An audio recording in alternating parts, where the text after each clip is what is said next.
2월 18일 본문은 누가복음 15장 11절에서 32절. 제목은 진정한 회개입니다. 예수님이 바리새인과 서기관들에게 이른 양, 이른 드라크마의 비유를 말씀하신 후에 이제 세 번째로 이른 아들의 비유를 들어 말씀하십니다. 어떤 사람에게 두 아들이 있었습니다. 그중 둘째가 아버지에게 이렇게 말했습니다. 아버지, 재산 중에서 내게 돌아올 분깃을 내게 주소서. 둘째는 아버지와 함께 사는 것보다 재산을 분배받아서 자기 마음대로 즐기며 살고자 했습니다. 그래서 아직 아버지가 죽을 기한이 멀었음에도 불구하고 아버지의 재산의 일부를 달라고 요구하고 나섰습니다. 아버지는 여러 말 하지 않고 요구대로 그 살림을 각각 나누어 주었습니다. 그 후 며칠이 안 되어 둘째 아들이 재물을 다 모아가지고 먼 나라에 갔습니다. 거기서 허랑방탕하여 그 재산을 낭비했습니다. 결국 다 없앤 후 그 나라에 크게 흉년이 들었고 그가 비로소 궁핍해졌습니다. 그 나라 백성 중 한 사람에게부터 도부살이를 했습니다. 그가 그를 들로 보내어 돼지를 치게 했는데 돼지 먹는 쥐염 열매로 배를 채우고자 하되 주는 자가 없었습니다.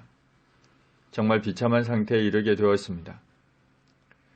비참한 상태에 이르게 되자 비로소 자신의 과거를 돌아보게 되었습니다. 스스로 돌이켜 내 아버지에게는 양식이 풍족한 품꾼이 얼마나 많은가. 그러나 나는 여기서 주려 죽는구나. 내가 일어나 아버지께 가서 이르기를 아버지, 내가 하늘과 아버지께 죄를 지었사오니 지금부터는 아버지의 아들이라 일컬음을 감당하지 못하게 했나이다. 나를 품꾼의 하나로 보소서 하리라 하고 이에 일어나서 아버지께로 돌아갑니다. 아직도 거리가 먼데 아버지가 그를 보고 치근히 여겨 달려가 목을 안고 입을 맞추었습니다.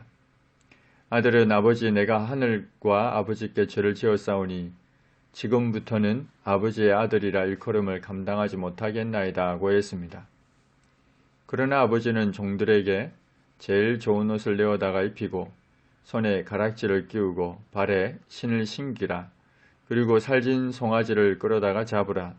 우리가 먹고 즐기자. 이 내 아들은 죽었다가 다시 살아났으며 내가 잃었다가 다시 얻었노라 고 했습니다. 용서할 뿐만 아니라 아들의 지위를 회복시켜 주었습니다. 그들이 즐거워했습니다. 맏아들은 밭에 있다가 돌아와 집에 가까이 왔을 때에 풍악과 춤추는 소리를 듣고는 한 종을 불러서 이 무슨 일인가 물었습니다. 직접 들어가 상황을 보고 또 아버지에게 물을 수도 있는데 종을 불러 물은 것을 보면 아버지와의 관계가 소원했다는 것을 알 수 있고 또 아버지가 진정으로 원하는 것이 무엇인지에 대해서도 잘 알지 못했다는 것을 알 수 있습니다. 그러자 종이 답하기를 당신의 동생이 돌아왔음에 당신의 아버지가 건강한 그를 다시 맞이하게 됨으로 인하여 살진 송아지를 잡았나이다 고 했습니다. 맏아들은 노하여 들어가고자 하지 않았습니다. 재산을 낭비해버려서 탐탁지 않은 어쩌면 미워해왔던 동생을 아버지가 다시 받아들이고 성대한 잔치까지 벌이자 분노했습니다. 아버지가 나와서 권하자 아버지에게 이렇게 말했습니다.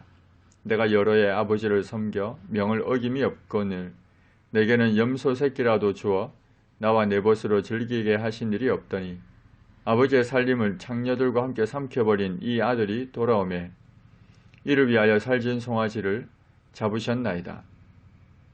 동생에게 잔치를 베풀어 준 것에 대한 부당성과 자신에게 정당한 대우를 해주지 않은 것에 대한 서운한 감정을 아버지에게 쏟아냈습니다. 그러자 아버지가 맏아들에게 예, 너는 항상 나와 함께 있으니 내 것이 다 네 것이로되 이 네 동생은 죽었다가 살아나시며 내가 잃었다가 얻었기로 우리가 즐거워하고 기뻐하는 것이 마땅하다고 했습니다. 이른 아들의 비유 역시 하나님의 사랑과 죄인의 회개를 보여줍니다. 여기서 아버지는 하나님을, 맏아들은 유대 종교 지도자들 및 유대인들을, 둘째 아들은 세리와 죄인들 및 이방인들을 가리킵니다. 우리는 둘째 아들이 아버지께로 돌아오는 장면을 보면서 진정한 회개의 내용을 볼 수가 있습니다. 첫째, 자신의 참된 처지를 깨달아야 합니다. 비참한 현실을 깨달아야 합니다. 자신이 사랑도 정의도 없는 세계에 살고 있으며 자신이 죽어가는 존재임을 깨달아야 합니다. 둘째, 스스로 돌이켜야 합니다. 타인의 강요나 체면 때문에 억지로 하는 회개여서는 안 됩니다. 셋째, 의지를 동반한 회개여야 합니다. 실천적인 의지가 동반되어야 합니다. 감정적으로 형식적으로 회개하는 신용만 해서는 안 됩니다. 넷째, 자신의 죄를 낱낱이 자백해야 합니다. 죄를 자복하고 버리는 자는 불쌍히 여김을 받는다고 했습니다. 다섯째, 겸손한 마음 자세를 지녀야 합니다. 둘째 아들이 일용직 근로자인 품꾼으로 써달라고 한 것처럼 겸손한 마음으로 아버지의 은혜만을 구해야 합니다. 마지막으로 아버지의 집에서 일하기로 결심해야 합니다. 하나님의 나라의 일꾼으로 살기를 결단해야 합니다. 하나님은 이렇게 회개한 사람에게 놀라운 복을 더하십니다. 죄를 용서하십니다. 다시는 정죄하지 않으십니다.